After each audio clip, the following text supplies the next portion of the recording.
Esta noche vamos a estar hablando del tema del sacerdocio, ¿sí? Vamos a hablar del sacerdocio, que es otro tema bien controversial hoy en día con aquellas personas que se han ido de la iglesia. Ellos, como ustedes se podrán dar cuenta, ellos no aceptan el sacerdocio en el cristianismo, ¿sí? Entonces vamos a mirar un poquito con las Sagradas Escrituras a ver qué nos encontramos sobre ese tema. Les digo de una vez que voy a utilizar nuevamente, como siempre lo hago, por cuestiones de apologética, la versión de la Biblia Reina Valera, ¿sí? Que es la versión que manejan ellos. ¿Para qué? La intención es mostrarles que lo que nosotros enseñamos está también en la Biblia de ellos. Esa es lo principal por lo que lo hacemos. Entonces todos los temas que ustedes, cuando estemos trabajando acá, ustedes se van a dar cuenta que vamos a mencionar muchas veces el nombre de Jehová, ¿sí? Que para nosotros no es el nombre correcto de Dios, sino que viene desde los masoretas, pero después pues lo explicamos un poquito mejor. Entonces, para que no se extrañen, pues aquellas personas que nos ven desde otras partes, para que no se extrañen y no piensen que porque estamos leyendo la Biblia y mencionando a Jehová es porque no somos católicos, porque nosotros somos católicos, eso somos. Sí. Entonces voy a utilizar esa versión de la Biblia, la versión Reina y Valera. Siempre que hablamos de muchos temas, nosotros tenemos que tener en cuenta, y ustedes lo saben, que tenemos dos pactos, ¿no? ¿Cuál fue el primer pacto? El del Antiguo Testamento, que nosotros lo conocemos como Antiguo Testamento, el pacto del Sinaí, en el cual se cumple la promesa del pacto de Abraham, y el nuevo pacto hecho por medio de Cristo Jesús. Entonces, es bueno entender esto porque si no, hay un montón de cosas que nosotros no las vamos a comprender. Por ejemplo, nos vamos a dar cuenta de que hay dos sacerdocios ministeriales. Uno, el de la Antigua Alianza, y otro, el de la Nueva Alianza, ¿sí? Entonces vamos a empezar primero mirando de dónde nació el sacerdocio, ¿sí? ¿Cuándo nació el primer sacerdocio y dónde nació? Y para esto pues los invito a que vayamos al libro del Éxodo. Éxodo 28:1 dice de la siguiente manera, escuchen lo que dice: harás llegar delante de ti a Aarón tu hermano, está hablando el Señor con Moisés, y a sus hijos consigo de entre los hijos de Israel, para que sean mis sacerdotes. ¿Para que sean qué? O sea que ellos van a ser sacerdotes ¿de quién? De Dios. Claro. Sí, aquí no hay sacerdocios personales, el sacerdocio es para que sean mis sacerdotes. A Aarón, a Nadab, a Abiú, Eleazar e Itamar, hijos de Aarón.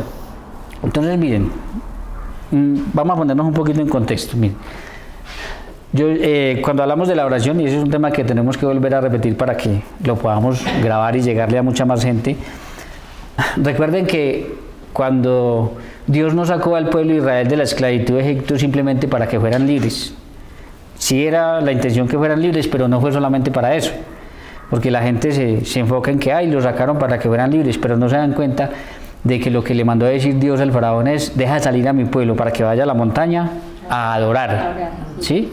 ¿A qué? Adorar. Pero lo principal para lo que Dios sacó al pueblo de Israel de la esclavitud de Egipto era para que fueran un pueblo de adoradores. Ahora, no, la adoración, lo interesante de esto es que cuando ellos salen, la adoración era que ellos se pararan por ahí en un rincón y dijeran: Señor, yo te adoro. O que ellos contra una pared o por ahí en algún lado, en cualquier parte, diciendo: Señor, yo te adoro. No, esa no es la adoración según las Escrituras. Lo interesante es que cuando ellos son libres y salen, el mismo Dios les va a decir cómo se adora. Es Dios el que le dice: mire, se adora de esta y de esta y de esta manera. Entonces, si ustedes se dan cuenta, cuando Dios le va a decir al pueblo de Israel cómo lo tienen que adorar, entonces primero hace la tienda del encuentro, un lugar donde se van a poder ellos encontrar con Dios. Después Él va a pedir que se haga un altar para la adoración. Luego va a instituir un sacerdocio. Luego ese sacerdocio tiene que llevar unas vestiduras especiales. Luego va a pedir que se hagan unos sacrificios de comunión, ¿sí? Pero entonces lo interesante de todo esto es que para que pueda haber adoración, el Señor nombra un sacerdocio, mi sacerdocio.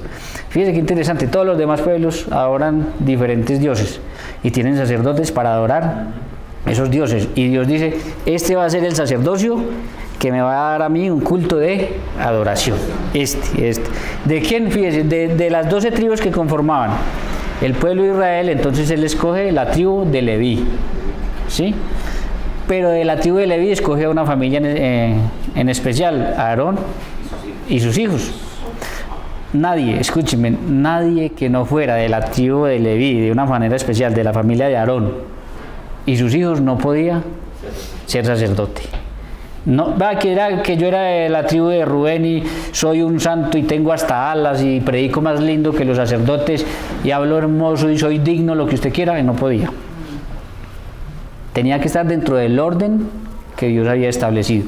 Y Dios estableció un orden, y vamos a ver que en el Nuevo Testamento establece un orden, ¿sí? Entonces, tenían que ser, definitivamente no podían ser sino de la familia de Aarón, de la tribu de Leví. De adoración al Señor en el Antiguo Testamento, nadie más. Vuelvo y repito, podía ser muy santo. Y eso porque como hoy en día se nos dio que todo el que medio es buena gente, entonces funda su iglesia. Entonces, sigue, versículo 2. Y harás vestiduras sagradas a Aarón tu hermano, para honra y hermosura. Y tú hablarás a todos los sabios de corazón, a quienes yo he llenado de espíritu y sabiduría, para que hagan las vestiduras de Aarón, para consagrarle, para que sea mi sacerdote. ¿Sí? Entonces, esa persona no podía ejercer ese sacerdocio si no era. Porque aquí en este momentico está hablando de las vestiduras del sumo sacerdote, que fue Aarón. Pero más adelantico va a hablar de las vestiduras del sacerdote, de los hijos. ¿Sí? Entonces, ellos para ejercer el culto de adoración a Dios tenían que tener sus vestiduras. Y Dios va a pedir cosas hermosas, cosas que se vean esplendorosas, porque ellos van a ministrar el sacerdocio ¿de quién? De Dios. Entonces, ¿cómo lo tienen que mostrar? Bien. Si Dios es el dueño del oro, del mundo, del universo, de todo lo que hay. ¿Y sabe por qué lo digo? Porque es que ahora se nos metió de que resulta de que no, que es que ellos, que todo tiene que ser muy humilde porque Cristo fue pobre. Pero lo que pasa es que Cristo fue pobre nomás 3 años, por culpa tuya y por culpa. Pero cuando Él resucita, vuelve a recuperar el puesto de segunda persona de la Trinidad y todo es de Él. Entonces todo tiene que mostrar es la grandeza, la majestad, la hermosura de Dios, ¿sí? Entonces, hasta aquí, miren, con este sacerdocio, todos aquellos hermanos de otras iglesias que yo escuché preparando el tema para mirar por qué ellos no aceptan el sacerdocio, porque se niegan y porque cada uno entonces como que se autonombra pastor y se va y funda su iglesia, escuchándolos a ellos hablan de este sacerdocio y lo reconocen, pero ellos lo que creen es que después de Cristo todos pasamos a ser sacerdotes y Dios ya no necesita un sacerdocio ministerial. Dice, gracias a Cristo Jesús ya todos pasamos a ser sacerdotes, ya no necesitamos el sacerdocio, y ellos creen que el sacerdocio que nosotros tenemos es la continuación del sacerdocio levítico. ¿Sí? Entonces, eso es lo que ellos creen. Ahora vamos a ver con las escrituras si eso es verdad o eso es mentira. Ahora, pero antes de entrar en eso, miren, ¿cuál era la función principal de los sacerdotes? A ver, del sumo sacerdote, ser el único mediador en el pueblo de Israel entre Dios y los hombres. Israel tenía un mediador entre Dios y los hombres y era el sumo sacerdote. Y de los demás sacerdotes estar ofreciendo todos los días dones y sacrificios a Dios por el pueblo, por el pueblo y por ellos mismos también. Entonces esa era la principal función.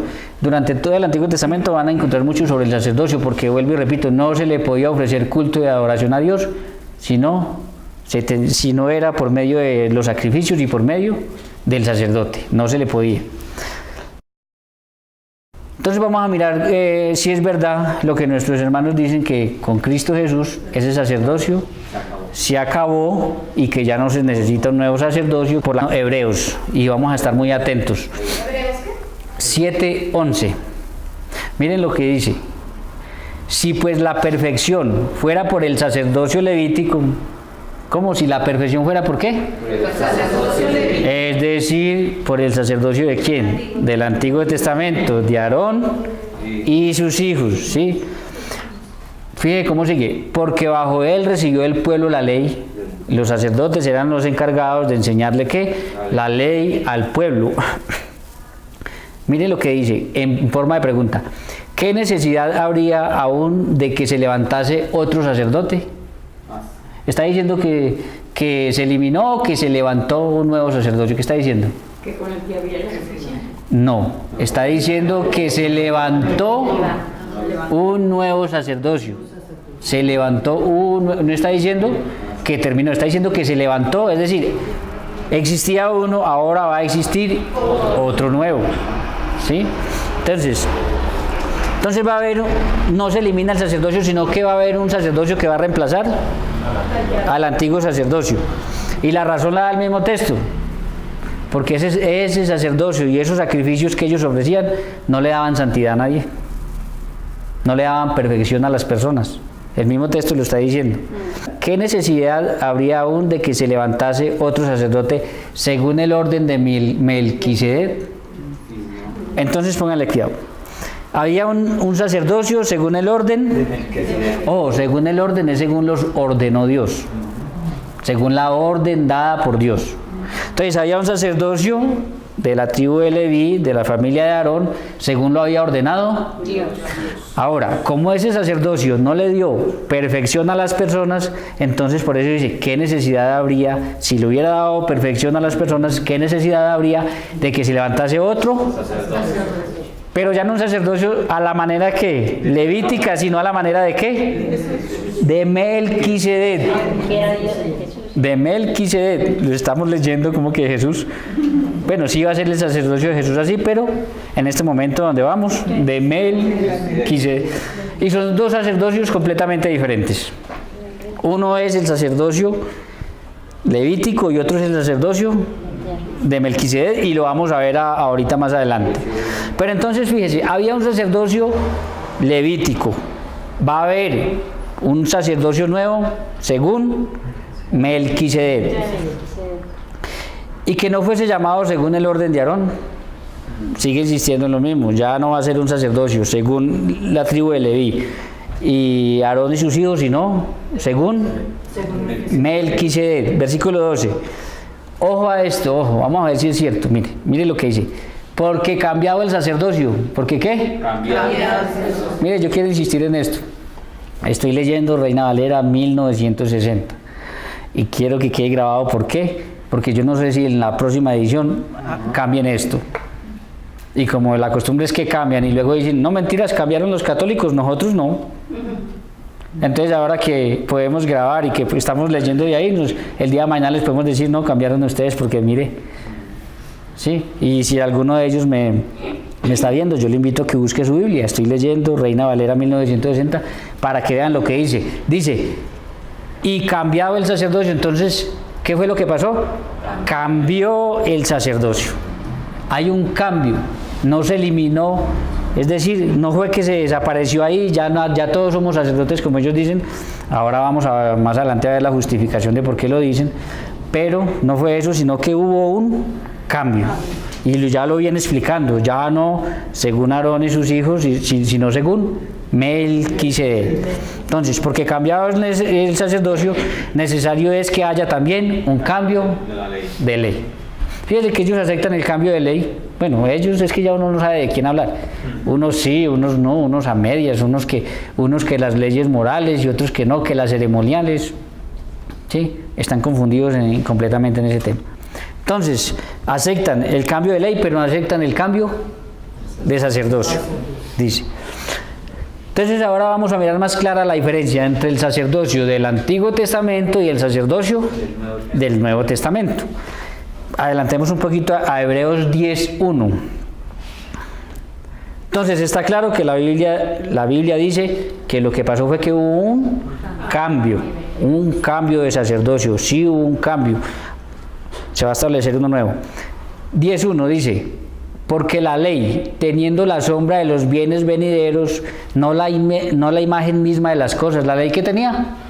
La sombra de los bienes venideros, no la realidad de las cosas. ¿Tenía qué? La sombra, la prefigura, tanto que hemos hablado nosotros de eso. Todo el Antiguo Testamento prefiguraba lo que iba a ser realidad en el Nuevo Testamento. Nunca puede, por los mismos sacrificios que se ofrecen continuamente cada año, a ser perfectos a los que se acercan. Entonces, fíjense, está haciendo una diferencia entre las dos alianzas, al mismo tiempo entre los dos sacerdocios, el sacerdocio del Antiguo Testamento y el sacerdocio del Nuevo Testamento. Entonces está diciendo que los sacerdotes y los sacrificios que ofrecían esos sacerdotes nunca pudieron hacer ¿qué? Perfectas. Nunca pudieron hacer perfectas a aquellas personas que se acercaban, ¿sí? Versículo 2. De otra manera cesarían de ofrecerse, pues los que tributan este culto. Entonces había un sacerdocio en el Antiguo Testamento que ministraba el culto de Israel a Dios. Por eso nosotros los católicos tenemos el verdadero culto de adoración a Dios. Por eso, porque tenemos también que ese nuevo sacerdocio que acaba de decir que hay un nuevo sacerdocio, tenemos un nuevo sacrificio, ¿sí? Que es el sacrificio de Cristo Jesús. Por eso tenemos el verdadero culto de adoración a Dios. Ese es un tema bien interesante. La gente de verdad dice, yo me voy para el culto y no saben qué es un culto. Sí, exacto. No tienen ni idea. Bueno, será el culto de ellos, pero el culto según las Sagradas Escrituras no es. Porque el culto de adoración según las Sagradas Escrituras, el mismo Dios dice cómo se tiene que hacer. Entonces, la enseñanza es muy clara. Ese culto, esos sacrificios no podían hacer perfectas las personas, por eso se tenían que repetir cada año. El pecado tiene que ser juzgado, Dios tiene que juzgar el pecado, ¿sí? Entonces, hay pecado, Dios tiene que juzgar el pecado. ¿Qué hacían estos sacrificios? Pues lo que hacían era que es como si yo tuviera una mancha acá y cogiera y lo tapara. Pero lo eliminaba, hacía perfectas a las personas. No. Pues lo que hacía era taparlo. Limpios una vez, no tendría ya más conciencia de pecado. Pero en estos sacrificios cada año se hacía memoria de los pecados, porque la sangre de toros y los machos cabríos no pueden quitar los pecados. Ahí está la razón. ¿Qué era lo que ofrecían los sacerdotes del Antiguo Testamento? Sacrificios de animales y machos cabríos. Esos no podían quitar los pecados de las personas, ¿sí? Entonces, ¿qué era lo que hacía? Tapaba la mancha porque había que juzgar el pecado, pero no quitaba el pecado de la persona. Ojo a esto. Por lo cual, entrando en el mundo dice, ¿por lo cual qué? Entonces, ojo porque aquí se va a referir a Jesús. Por lo cual, cuando Cristo entra en el mundo dice, ojo lo que dice, sacrificio y ofrenda no quisiste. ¿Cómo? ¿Qué era lo que ofrecían los sacerdotes del Antiguo Testamento? Sacrificios y ofrendas, ¿pero de qué? De animales. No quisiste, esos no los quisiste. ¿Por qué? Porque no hicieron perfectas a las personas. Sigue. Mas me preparaste un cuerpo, ¿más me qué? Preparaste un cuerpo. Entonces, cuando entra Jesús en el mundo dice, sacrificio y ofrenda no quisiste, pero me preparaste un cuerpo. Y ojo porque esto va a ser importante. Voy a tratar de que lo entendamos bien. ¿Me preparaste? Entonces ese nuevo sacrificio ya no va a ofrecer la sangre de animales, sino que va a ofrecer el cuerpo del que entró en el mundo. Ojo, el cuerpo del que entró en el mundo, para que ahorita tengamos claro qué es lo que va a pasar. Dice, ahora fíjense qué tan interesante esto. Por eso es la razón por la que en San Juan 1:29, cuando Juan Bautista ve a Jesús, lo primero que hace es, ese es el Cordero de Dios que quita el pecado del mundo. Juan Bautista presenta a Jesús como el Cordero de Dios. Y a nosotros no nos dicen, en la Eucaristía lo escuchamos Cordero de Dios y no nos dice nada.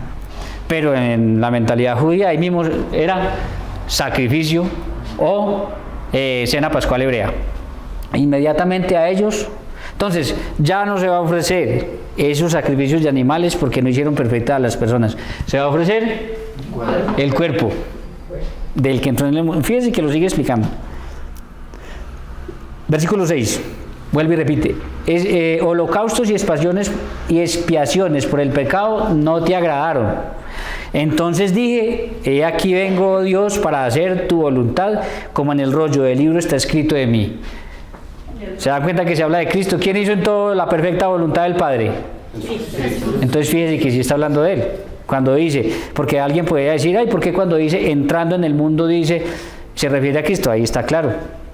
Porque está hablando en la persona de Cristo diciendo, pero he aquí que vengo yo a ser tú. ¿Y quién fue el que hizo la perfecta voluntad del Padre? Entonces, versículo 8, escuchen esto. Diciendo primero, ¿qué estamos haciendo? Estamos haciendo una comparación entre la antigua alianza con su sacerdocio y sus sacrificios y la nueva. Entonces, diciendo primero se refiere a quién? A la antigua alianza. Diciendo primero, pónganme atención para que ustedes después me entiendan bien y nos demos cuenta si es verdad o no es verdad que no se necesita un sacerdocio nuevo y todo eso. Porque ellos lo saben explicar bien y obviamente que para mí contextos descontextualizados, pero cualquiera que no tenga ni idea de esto, dice, claro, tienen razón. ¿Sí? Dice, diciendo primero, antigua alianza, sacrificio y ofrenda y holocaustos y expiaciones por el pecado no quisiste ni te agradaron, las cuales cosas se ofrecen según la ley. Entonces está diciendo, viene que si está hablando de, diciendo primero se refiere a la antigua ley, donde sacrificios, holocaustos y ofrendas que se ofrecían según la ley y ofrecían los sacerdotes de animales, no le agradaron al Señor. Versículo 9. Y diciendo luego, ¿aquí va a hablar de quién? De la nueva, del nuevo sacerdocio, de la nueva alianza, dice. Y diciendo luego, entonces aquí está la comparación entre las dos alianzas. He aquí que vengo, Dios, para hacer tu voluntad. Ojo con lo que sigue. Quítalo primero, ¿qué? Quítalo primero. Lo estoy leyendo de Reina Valera. ¿Qué? Quita. Es decir, elimina, quita la antigua alianza y el sacerdocio y los sacrificios. ¿Qué? ¿Pero para qué lo va a quitar? Para establecer esto último. Uno nuevo, dice allí. Lo que pasa es que yo vuelvo y repito, estoy leyendo Reina Valera. Pero es lo mismo. Para establecer esto último. ¿Sí? ¿Qué es lo último que va a establecer? Lo que ya dijo. ¿Un sacrificio qué? Del cuerpo. Y en un sacerdocio muy diferente al levítico, al sacerdocio según quién? Melquisedec, que todavía no hemos visto qué ofrecía Melquisedec para que entendamos todavía mejor. Entonces, ahora vamos a mirar por qué es la nueva alianza. Ya Jesucristo no ofrece animales y porque los nuevos sacerdotes en el altar ofrecen pan y vino a la manera de Melquisedec y no de Aarón. Eso es lo que vamos a ver. Y vamos a Génesis 14, 17. Vamos a mirar el sacerdocio de Melquisedec para que vamos entendiendo por qué nos ha venido diciendo de que se va a quitar el antiguo holocausto y sacrificios que no hacían perfectas a las personas y se va a poner uno nuevo. Según la orden de Melquisedec. Dice Génesis 14, 17. Ojo. Cuando volvía de la derrota de Kedorlaomer y los reyes que con él estaban, salió el rey de Sodoma a recibirlo al valle de Sabé, que es el valle del rey. Entonces Melquisedec, aquí nos va a decir quién es Melquisedec, rey de Salem. ¿Rey de dónde? De Salem. Y sacerdote del Dios Altísimo, sacó pan y vino. Entonces, ¿qué ofrecía Melquisedec? Pan y vino. Entonces Melquisedec ofrecía pan y ofrecía vino. ¿Sí? Está claro, ofrecía pan y ofrecía vino. ¿Quién? Melquisedec. ¿Sí? Sacerdote del Dios. Pero Melquisedec. Por eso era que ahorita cuando estábamos leyendo Hebreos 7:11 decía que ya iba a haber un nuevo sacerdocio que no iba a ofrecer sacrificios y holocaustos de animales, sino que iba a ofrecer ¿qué? Entonces no me pierdan esto porque, ¿sí? Por eso decía eso. Ahora miremos para comprobar si es cierto que Jesús a los sacerdotes de la nueva alianza los puso a ofrecer pan y vino. Vamos a ver si es cierto. Para eso vamos a uno de los 3 evangelios sinópticos, vamos a Lucas 22, 19.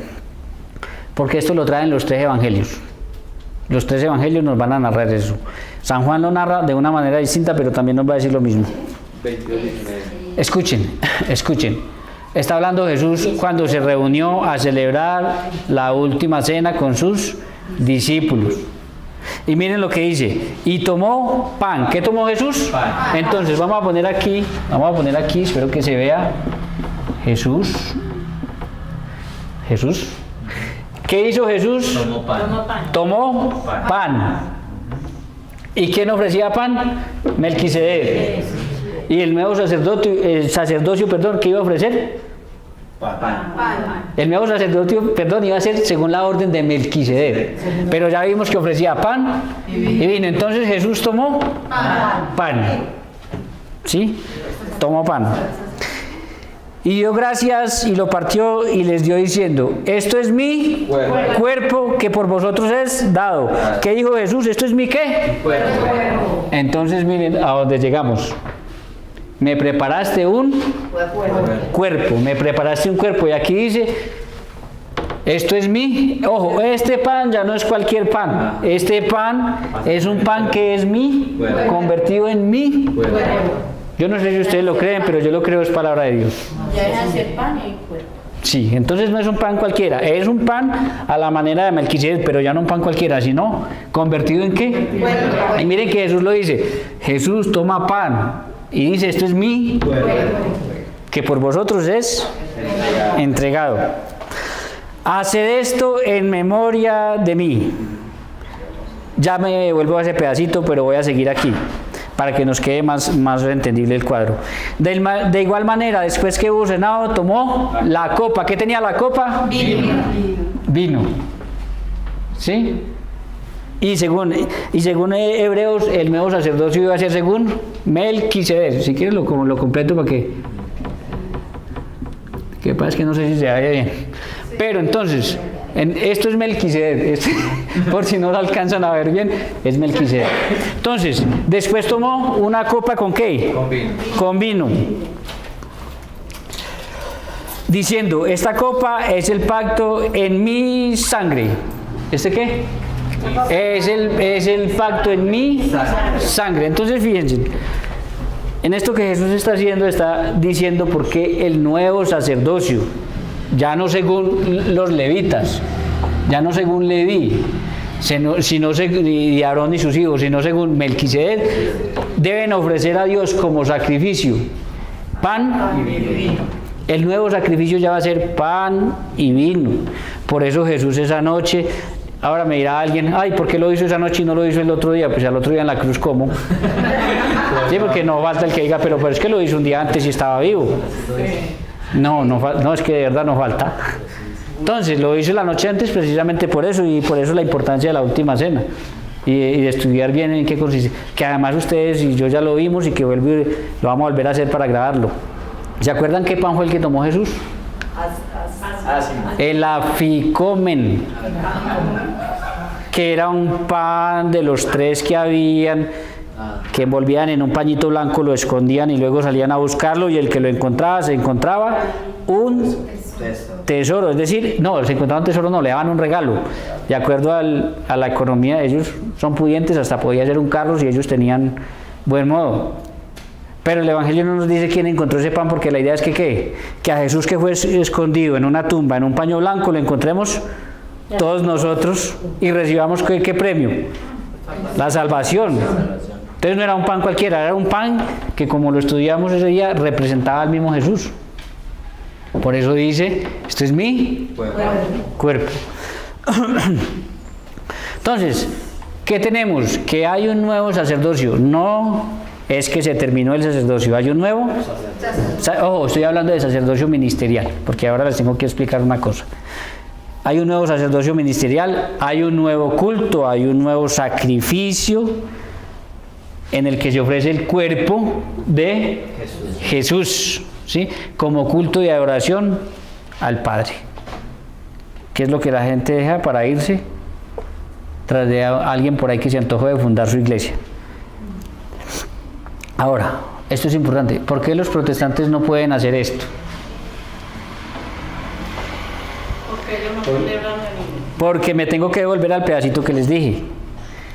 Haced esto en memoria. ¿Qué es hacer? es una orden. Hagan esto en memoria mía. Ese día fue cuando Jesús instituyó el nuevo sacerdocio, que nació de la orden de Jesús esa noche, de que ellos tienen que seguir convirtiendo de ahí en adelante el pan y el vino en el cuerpo y la sangre de Cristo. Hagan, es una orden. ¿Por qué los hermanos que se van de la iglesia no lo pueden hacer? Porque no están dentro de la orden, no pertenecen a la orden. Ellos se han ido de la iglesia, han fundado sus propias iglesias, entonces ya no están en el orden. Entonces ellos 1 o 2 veces en el año se reúnen y hacen lo que ellos llaman la Santa Cena. Pero ellos no creen que ahí está el cuerpo y la sangre del Señor, sino que es un símbolo. Entonces, ¿qué viene a hacer eso? Una simple obra de teatro que representa lo que Jesús hizo esa noche. ¿Y por qué no, entonces no tienen esta realidad? Porque no están en el orden. Por eso nosotros el Jueves Santo, es cuando celebramos la institución del sacerdocio, que cuando hablamos en Semana Santa pues también lo explicamos, ¿sí? Ahora hay otra cosa bien importante, porque dice, hagan esto en memoria mía. Y eso también es muy importante por lo siguiente, porque los apóstoles entendieron muy bien qué quiso decir Jesús. Y Jesús lo que quiso decir fue, ellos entendían, porque ellos sabían que en el Levítico y en el Antiguo Testamento, en el Levítico hay un sacrificio que se hacía, que era un sacrificio memorial. ¿Sacrificio qué? Memorial. ¿Cómo era el sacrificio memorial del Antiguo Testamento? Mire, era muy sencillo. Era un sacrificio que se hacía no para que el pueblo se acordara que tenía un pacto con Dios, sino para que Dios se acordara que tenía un pacto con el pueblo. ¿Sí? Por eso es que es tan importante uno estudiar el Antiguo Testamento de una manera especial, la ley, para poder entender esto. Y ellos que conocían eso sabían, cuando Jesús les dijo hagan esto como sacrificio memorial, sabían lo que Jesús les estaba diciendo. Ellos tenían que seguir haciendo eso, convirtiendo el pan y el vino en el cuerpo y la sangre del Señor, y ofrecérselo al Padre como sacrificio memorial. Ahora, en ese sacrificio memorial ellos no sacrificaban un animal, pero lo que hacían era que cuando ofrecían ese sacrificio lo comía el sacerdote que lo ofrecía y los presentes y las personas que estaban ahí ofreciendo el sacrificio. Entonces, claro, los discípulos entendieron inmediatamente de que el Señor les estaba diciendo, los estaba ordenando para que de ahí en adelante convirtieran el pan y el vino en el cuerpo y la sangre del Señor y lo ofrecieran al Padre como un sacrificio memorial, que le acuerda al Padre que tiene un sacrificio, un pacto ¿con quién? Precisamente en el momento que está haciendo la alianza. Entonces, yo siempre les he dicho a ustedes, cada Eucaristía le acuerda a Dios que tiene un pacto con Cristo y con la Iglesia por medio de Cristo. Cada Eucaristía. Es que si nosotros comprendiéramos de verdad lo que tenemos ahí, si lo entendiéramos, pero estamos muy lejos, basta ver lo que uno ve que hace la gente en misa para no darse cuenta. Ahora, lo entendieron también los apóstoles, que en Hechos 2:46, después de Pentecostés, dice que todos los días subían a Jerusalén al templo y que todos los días partían el pan, fraccionaban el pan. ¿Por qué fracción? Porque Jesús cogió el pan y lo partió, lo fraccionó y les dio. Todos los días. No era una vez al año. No era una vez al año, era todos ni 2 veces al año. Ahora volvamos a Hebreos 10, donde íbamos, porque nos salimos para ver si era verdad que el nuevo sacerdocio iba a ofrecer pan y vino a la manera de Melquisedec, y ya vimos por Jesús que sí, que Jesús los ordenó precisamente para eso.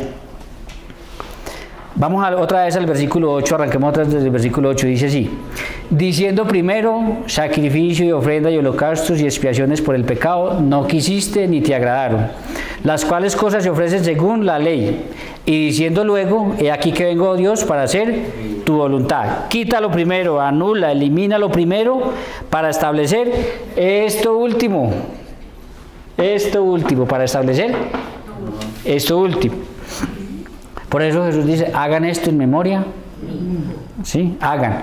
Y hagan no es que, porque también dicen, no es que como ahorita vamos a ver siguiendo la carta a los hebreos, que dicen, eso ya no se tiene que volver a hacer.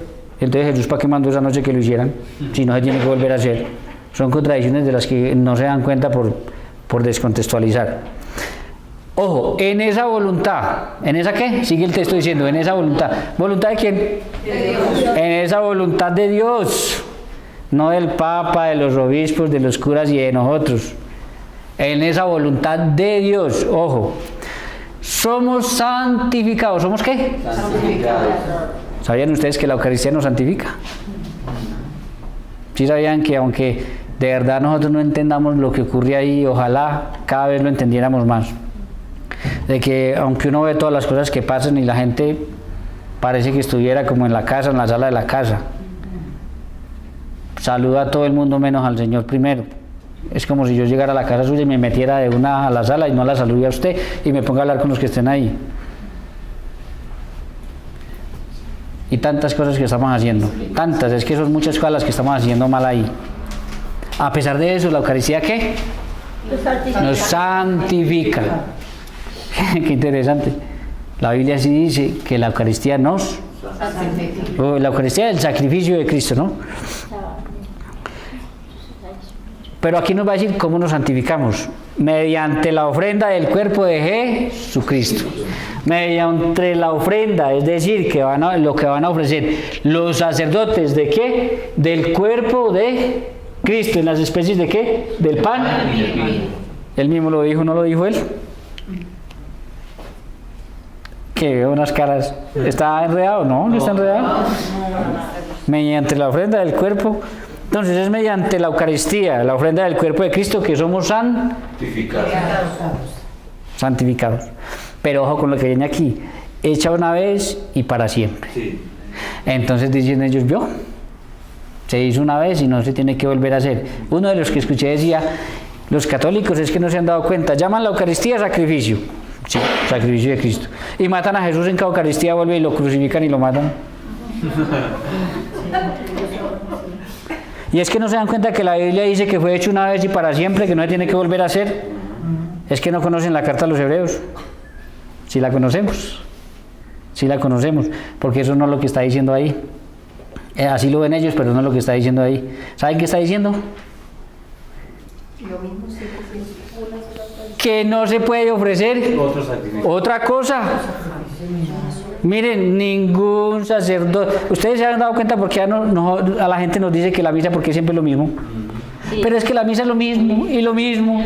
Hombre, no sea bobito. Jesús dijo que eso mismo usted lo santificaba. Pero porque queremos novedades, hombre, es que yo no me entiendo. La repetición de ¿Por qué queremos novedades si con eso nos santificamos? Claro. Entonces lo que nos está diciendo ahí es que no se puede ofrecer. Ningún sacerdote se puede algún día atrever a ofrecer otra cosa. Y si hace una misa a las 7 de la mañana, ¿qué tiene que ofrecer? El cuerpo de Cristo, de Jesús, en las especies del pan y el vino. Si la hace a las 12, se le hace a las 5, pero es que no puede hacer otra cosa, hombre, es que no puede. Estaría desobedeciendo al mismo Jesús y en todo el mundo lo mismo. Entonces, ¿sabe por qué nosotros decimos, pero es que trae lo mismo? Porque no entendemos de que si entendiéramos, valoraríamos que fuera siempre lo mismo. Y nunca se me va a olvidar la visita de Monseñor aquí a la parroquia, que alguien de la Legión de María le dijo, pero es que nos critican el rosario, que porque siempre es lo mismo, siempre es lo mismo. Y Monseñor le salió con una perla, yo no había pensado. Le dijo, oiga, pero entonces usted se baña cada cuánto porque para no repetir baño. Usted desayuna un día qué horas y al otro día no desayuna y hasta cuántos días para no repetir.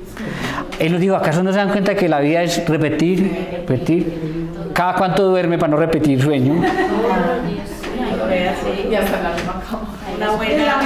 Y un día yo hice el experimento con un hermano de estas iglesias.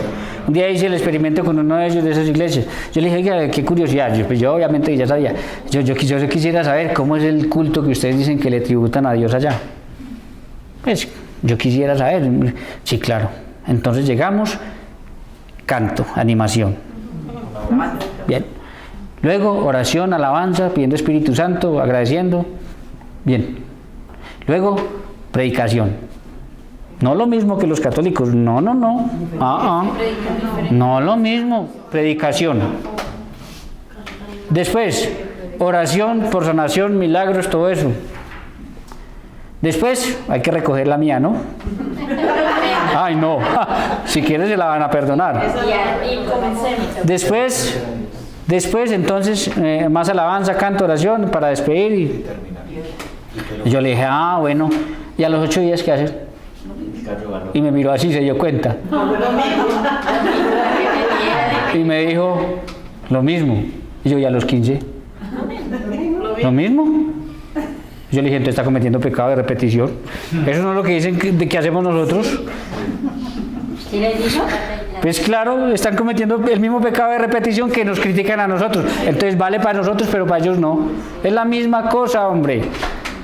Que hable emocionado, cuando predica es otra cosa diferente, hombre, pero si es que es lo mismo. Se inventaron un culto que Dios no pidió, un culto emocional.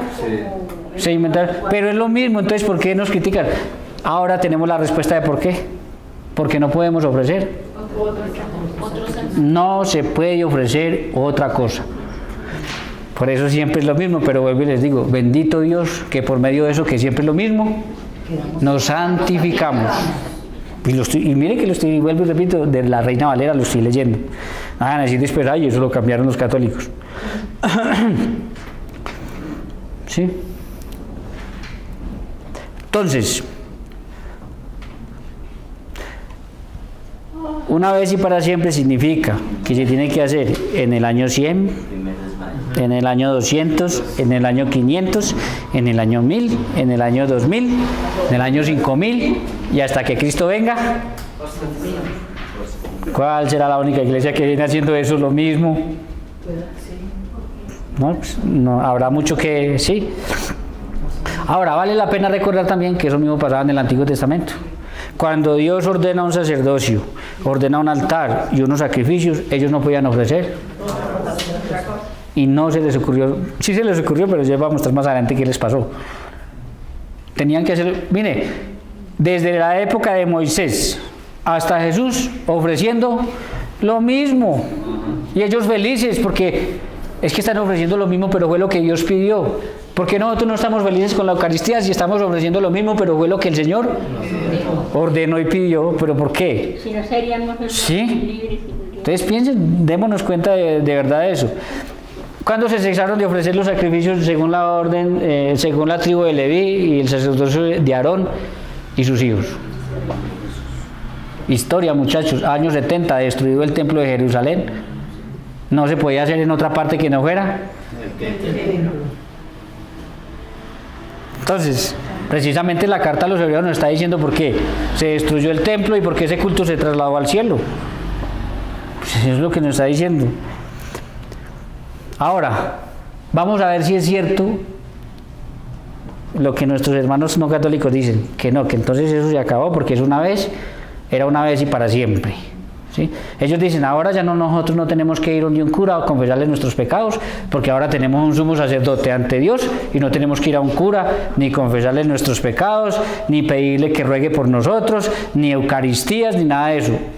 Se lo escuchaba uno bien famoso y bien conocido. Hasta les puedo dar el nombre, pero se lo escuchaba uno.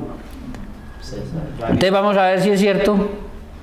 Vamos a ver si es cierto que eso fue lo que entendieron los apóstoles, la primera comunidad cristiana, y de ahí para adelante, hasta el sol de hoy.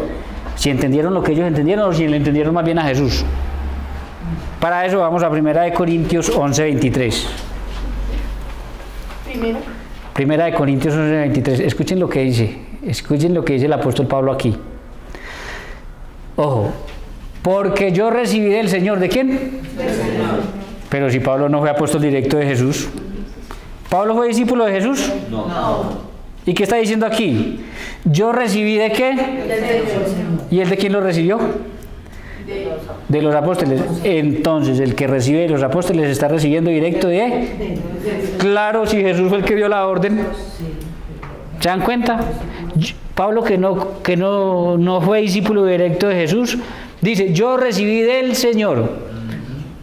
Del Señor recibí, fíjense. Lo que también les he enseñado. ¿Lo que también qué? Les enseño. ¿Y por qué lo enseña y con esa seguridad? Porque lo recibió ¿de quién? Del Señor. ¿Por medio de quién? Los apóstoles.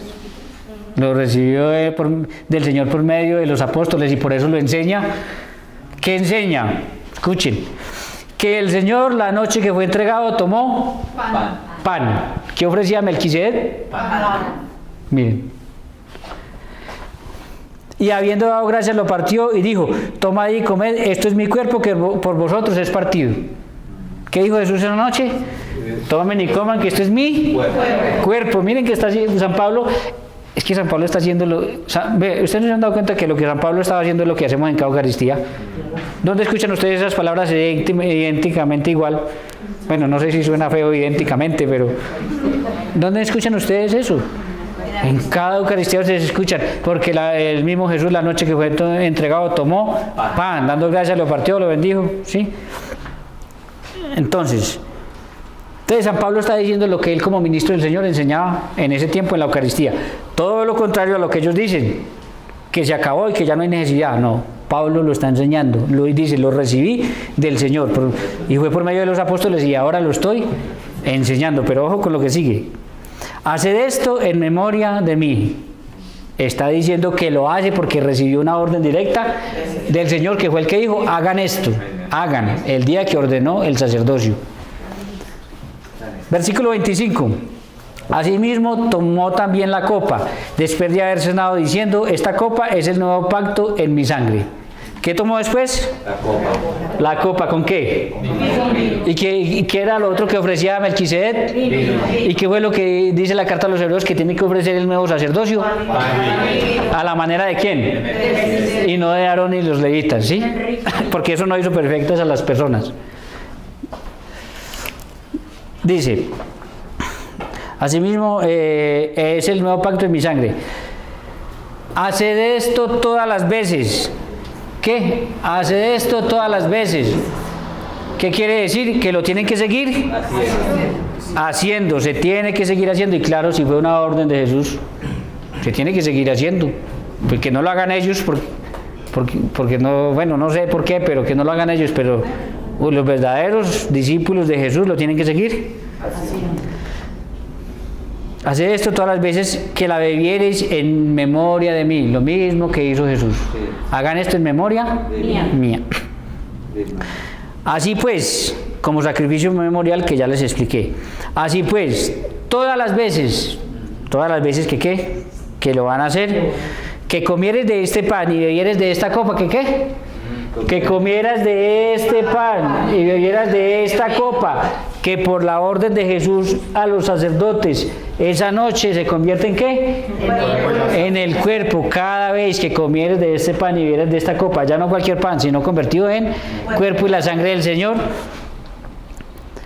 y bebieras de esta copa, la muerte del Señor anuncias hasta que Él venga. ¿Cómo? La muerte del Señor. ¿Hasta cuándo? Antes es todo lo contrario de lo que ellos dicen. Eso se tiene que seguir haciendo ¿hasta cuándo? Hasta que Él vuelva. ¿Ya volvió? Entonces se tiene que seguir haciendo. ¿No se tiene que seguir haciendo? Claro que se tiene que seguir haciendo. Y por eso Pablo dice, yo lo recibí, lo estoy enseñando para que ustedes lo hagan. Pero es que es claro, yo no sé dónde está el enredo, es claro. Vamos a terminar este pedacito, nos va a quedar faltando sobre el tema porque es largo, pero no importa, mire, yo no quiero correr, yo quiero que entiendan. ¿Sí? ¿Para qué corremos si no entendemos? Es que ¿sabe cuál es el problema? Que afuera tenemos un montón de gente que quieren que en 5 minutos les expliquemos un tema como este, y cogen 2 versículos y dicen, vio, ahí dice, y chao. A mí eso, la verdad, para dejarlos ahí, con todas esas lagunas y que venga otro y los embolate en 5 minutos, no. Entonces sí toca hacer varios videos, hacemos varios videos. ¿Sí? Eso puede Entonces, por medio de ofrecer el mismo sacrificio hasta que Cristo venga, anunciamos la muerte del Señor. Se tiene que hacer hasta que Cristo venga, perdón. Versículo 27, escuchen, esperen porque necesitamos terminar aquí al menos lo de San Pablo. De manera que cualquiera que comiere este pan o bebiere esta copa del Señor indignamente, de manera, no dije de madera, ¿cierto? Perdón. de manera que cualquiera que comiere este pan, es que yo a veces me trago las palabras, pero ahí vamos aprendiendo, ahí me perdonan ustedes los de por allá.